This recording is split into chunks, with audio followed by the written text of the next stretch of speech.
আসসালামু আলাইকুম শিক্ষার্থী বন্ধুরা, এই যে দেখছো একটা সংখ্যা, এখান থেকে আমরা এক্স এর মান বের করব।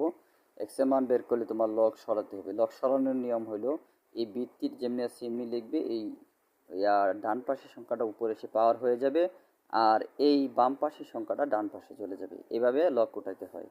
পরে তোমার দেখো এই লাইনে, যেহেতু এদিকে বৃত্তি যা আছে এদিকেও বৃত্তি তাই লিখতে হবে, এখানে যা এখানে তাই লিখবে। উপরে কত পাওয়ার দিলে তোমার এই সংখ্যার সাথে মিলে, উপরে 4 দিলে মিলে কেমনে দেখো, এখানে 4-এর উপরেও এই ব্র্যাকেটটা যদি উপরে পাওয়ার থাকে, এই পাওয়ারটা 4-এর উপরে আছে, √5-এর উপরে আছে। মানে 4-কে পাওয়ার 4 মানে 4 বার 4 গুণ করো যত হবে। এখানে √5 হলো কয়বার, 4 বার। তো 4 বার √5 হলে 5 হইতেছে 2 বার।